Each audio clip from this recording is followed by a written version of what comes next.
Hello and good morning everyone. क्या आपको पता है इस बार का जो पैरा आर्चर ऑफ ईयर 2025 का किसको दिया गया है? नहीं पता है तो कोई नहीं, हम इस क्लास में जानेंगे। क्या आपको पता है, आपने सबने हॉर्मुज के बारे में सुना होगा।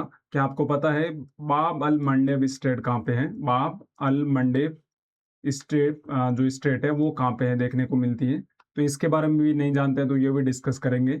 और क्या आपको पता है इंडियन जो होम रूल सोसाइटी है, इंडियन जो होम रूल सोसाइटी है उसकी स्थापना किसने की? इसका भी यदि आपको आंसर पता नहीं है तो हम इस क्लास में डिस्कस करेंगे। और अभी हाल ही में एक एक्सरसाइज कंप्लीट हुई आई मैक्स, और यदि इसके बारे में भी आप नहीं जानते हैं तो हम इस क्लास में डिस्कस करेंगे। तो बहुत सारे जो इंपॉर्टेंट क्वेश्चन है वो इस क्लास में डिस्कस करेंगे। यदि आप क्लास के लास्ट तक बने रहेंगे तो सारी चीजें एक एक करके समझ पाएंगे, ऐसी मेरी आपसे उम्मीद एक्सपेक्टेशन है। ठीक है, ये हमारा प्रीवियस का क्वेश्चन रहता है जो हम प्रीवियस की क्लास में डिस्कस कर चुके हैं और जिसको आपसे आंसर एक्सपेक्टेड रहता है कि इसका आंसर आप देंगे।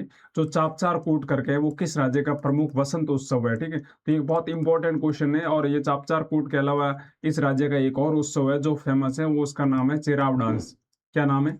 चेराव डांस। ठीक है, तो ये चापचार कूट दो तीन प्रकार का होता है, एक मीम कूट होता है, एक चापचार कूट होता है, और एक और कूट होता है जिसका अभी मुझे नाम याद नहीं आ रहा है। ठीक है, तो चेराव डांस और चापचार कूट जो एक ही राज्य के हैं, तो कौन सा राज्य है? वो नागालैंड है, वो मणिपुर है, मिजोरम है, या मेघालय है? जो भी होगा उसका आंसर आप कमेंट बॉक्स में देंगे, जिससे पता चलेगा कि मेरे भाइयों की जो तैयारी चल रही है वो किस लेवल की चल रही है, और वो एग्जाम के प्रति कितने सीरियस है। ठीक है, तो आज हम डिस्कस करते हैं। आज का जो पहला क्वेश्चन है, para Archer of the year 2025 का जो अवार्ड है वो किस संगठन द्वारा दिया गया? ठीक है, तो ये पैरा आर्चर ऑफ ईयर का अवार्ड 2025 किस संगठन द्वारा दिया गया? तो इसका सही आंसर देखने को मिलता है वर्ल्ड आर्चरी। ठीक है, तो आप किसको दिया गया? इनका लड़के का नाम आप जानते हो, ये हमारी जो इंडिया की जो एक टॉप एथलीट है जिनका क्या नाम है? शीतल देवी। क्या नाम है?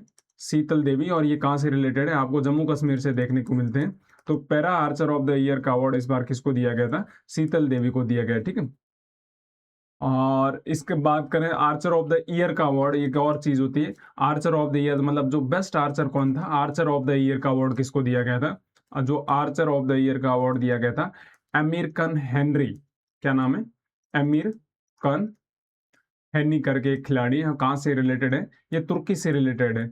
ठीक है, तो तुर्की से रिलेटेड खिलाड़ी है जिनका नाम क्या है? अमेरिकन हैनी। ठीक है, इनको क्या दिया गया? आर्चर ऑफ द ईयर का अवार्ड। और वही बात करें तो para Archer of the year का अवार्ड किसको दिया गया? शीतल देवी। शीतल देवी को बात करें तो para Archer of the year 2025 से सम्मानित किया गया।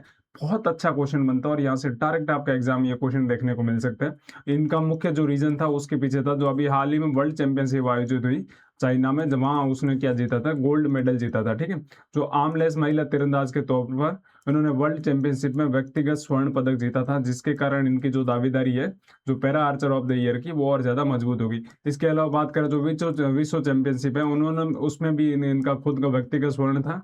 इनकी जो टीम है उनका रजत पदक था और जो मिक्स टीम है उनका कांस्य पदक था। ठीक है, और वहीं बात करें तो पेरिस ओलंपिक से ये चर्चा में आए थे बिल्कुल। और वहां इन्होंने कौन सा मेडल जीता था? ब्रॉन्ज मेडल जीता था जब पेरिस ओलंपिक हुआ था, पेरिस जो पैरा ओलंपिक हुआ था। उसके बाद इनकी बहुत ज्यादा चर्चाएं होने लगी, और उसके बाद ये विश्व वर्ल्ड चैंपियनशिप में भी इनका गोल्ड आना para Archer of the year के लिए सम्मानित किया गया। और एशियाई गेम की बात करें उसमें रजत पदक जीता था, और जो एशिया चैंपियनशिप हुई थी उसमें भी इनका रजत पदक था। ठीक है, तो इनके जन्मजात से हाथ न होने के बावजूद पैरों से ये तीरंदाजी करती है, और इन्होंने इसके विश्व विश्व स्तर पर इन्होंने सफलता प्राप्त की है। तो उम्मीद करता हूँ शीतल देवी के बारे में आप सारी चीजें जान गए होंगे। अगला क्वेश्चन है मोरुंग एजुकेशन सिस्टम किस समुदाय से संबंधित है? एक्चुअली में अभी ये चर्चा में क्यों आया था तो ये समझना पड़ेगा हमको। मोरुंग क्या होता है, पहले इस वर्ड का मतलब समझेंगे, फिर हम सारी चीजें डिस्कस करें। तो मोरुंग कुछ नहीं होता, एक झोपड़ी सी होती है। क्या होती है? एक झोपड़ी सी होती है, जैसे पूरा गांव होता है जैसे, और ये पहाड़ी पे एक गांव बचा, तो ये जो सेंटर की जो झोपड़ी होती है, तो इसमें क्या होता है कि मतलब ये एक मान के चलो कि एजुकेशन सिस्टम है, या मान लो ये स्कूल की तरह काम करता है। तो इसमें लोग यहाँ बहुत अलग अलग तरह के म्यूजिक सीखते हैं, फेस्टिवल के जो भी सॉन्ग होते हैं वो सीखते हैं, उसके अलावा लकड़ी को किस तरह से काटा जाता है वो सीखते हैं।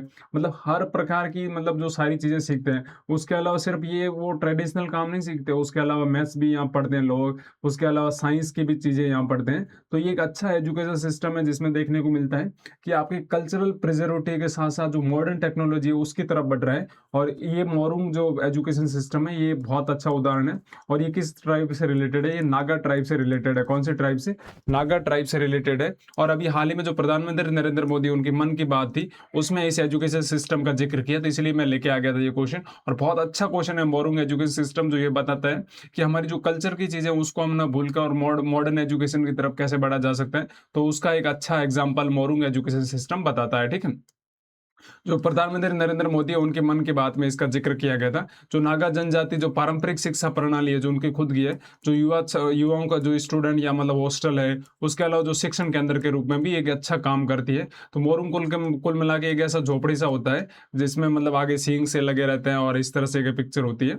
और इसमें बड़ों द्वारा शिक्षण किया जाता है, आधुनिक विषयों का भी एकीकरण किया जाता है, जिसमें लोकगीत सिखाया जाता है, खेल और जो व्यवहारिक शिक्षा है वो सारी चीजें इसमें दी जाती है। ठीक है, तो इससे आपकी जो सांस्कृतिक पहचान होती है और मजबूत होती है, आपका जो समग्र विकास होता है, ओवरऑल जो डेवलपमेंट होता है वो भी अच्छा होता है, और जो स्वदेशी ज्ञान प्रणाली है उससे और ज्यादा बढ़ावा मिलता है। तो मोरुंग जो है उसमें संस्कृति के साथ साथ आपको क्लासेज या मतलब वो सारी चीजें मिलती है। तो मोरुंग शिक्षा प्रणाली जरूर याद रखना, अच्छा क्वेश्चन बन सकता है यहाँ से।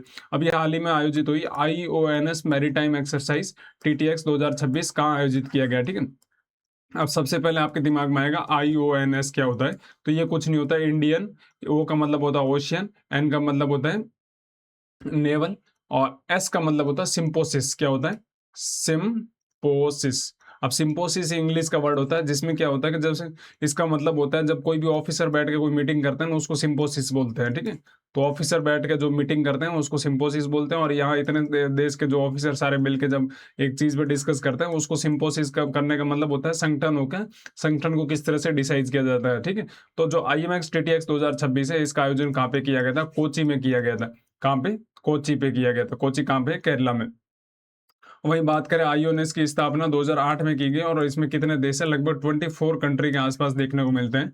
और जिसमें से इंपॉर्टेंट जो अभी प्रतिभागी देश थे, बांग्लादेश था, फ्रांस था, इंडोनेशिया, मालदीव, मॉरिशस, श्रीलंका और केन्या, तंजानिया आदि देश इसमें देखने को मिलते हैं। ठीक है, तो IMAX जो होता है 2026 का आयोजन कहाँ पे किया गया था? ये आपका कोची मैरीटाइम वॉरफेयर सेंटर में किया गया था, जिसका फुल फॉर्म होता है IONS मैरीटाइम एक्सरसाइज। ठीक है, तो मैरीटाइम एक्सरसाइज होता है, EX का मतलब एक्सरसाइज, M का मतलब मैरीटाइम, I का मतलब IONS इंडियन ओशियन जो नेवल सिंपोसिस है। ठीक है, और इसका जो मुख्य उद्देश्य है जो समुद्री सुरक्षा उसको बढ़ावा देना, सूचना साझा करना और जो जटिल परिदृश्य है उनको संभालना इसका मुख्य उद्देश्य है। तो जरूर आपको याद रखा होगा IONS क्या है और IMEX का है, और इस बार का आयोजन कहाँ पे किया गया था? ये आपके किया गया था कोची मैरीटाइम सेंटर में। ठीक है, जो भारतीय स्वशासन समिति है, इंडियन जो होम रूल सोसाइटी IHRS, जो इंडियन होम रूल सोसाइटी है उसकी स्थापना किसने की थी? तो ये नाम आपने सुना होगा, बहुत फेमस नाम है और अच्छा क्वेश्चन यहाँ से बनता है, और बहुत बार लगभग 1000 बार क्वेश्चन ये आ चुका है प्रीवियस क्वेश्चनों में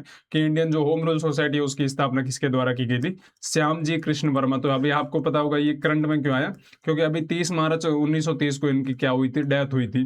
30 मार्च 1930 को इनकी डेथ हुई थी, जिसके उपलक्ष्य में इनको याद किया गया था, किनको? श्याम जी कृष्ण वर्मा को।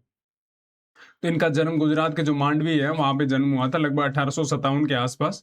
और प्रारंभिक जीवन में ये वकील, पत्रकार और आर्य समाज से जुड़े कार्यकर्ता थे। और 1905 में इन्होंने क्या की थी? इंडियन जो होम रूल सोसाइटी है उसकी स्थापना की, और वो भी कहाँ पे? लंदन में। ठीक है, और भारत में जो स्वशासन है उसकी वकालत भी की। और इंडिया हाउस जो लंदन में क्रांतिकारी केंद्र भी था उसके प्रमुख भी कौन थे? श्याम जी कृष्ण वर्मा। तो एक अच्छे मतलब स्वतंत्रता सेनानी थे। उसके अलावा बात करें तो द इंडियन सोशियोलॉजिस्ट करके एक है, क्रांतिकारी विचारों को प्रसार करने वाला एक महत्वपूर्ण जनरल भी इनका इन्होंने छापा था। कौन सा? The Indian sociologist. तो श्याम जी कृष्ण लंदन से ही भारत की आजादी की जो इन्होंने नींव रखी थी।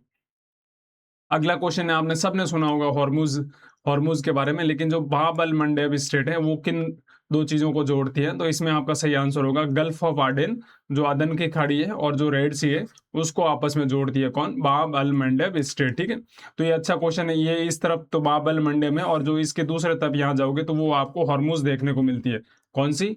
हॉर्मुज देखने को मिलती है, और ये यमन और सऊदी अरबिया से निकलती है। तो ये ज्यादा इतनी इंपॉर्टेंट नहीं होती है। ये जिबूती और यहाँ से गुजरती है बहुत सारे वहाँ, लेकिन जो हॉर्मुज ज्यादा इंपॉर्टेंट होती है, क्योंकि सारे तेल के कुएं है ना वो इस साइड है, तो सारा जो तेल यहाँ से निकल के इस साइड से निकलता है।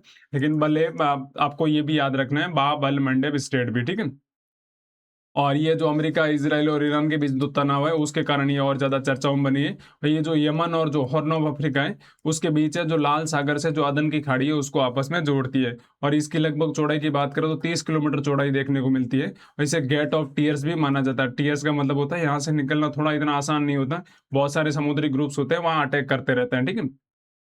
तो लाल सागर प्लस अदन की खाड़ी एक रणनीतिक चेक पॉइंट है जिसे बाब अल मंडेब स्टेट के नाम से भी जाना जाता है। तो ये सारे इंपॉर्टेंट क्वेश्चन आज हम आपके सामने डिस्कस किए। उम्मीद करता हूँ पूरी क्लास में मजा आया होगा आपको, और ऐसी क्लासें देखने के लिए आप सभी का शुक्रिया, धन्यवाद।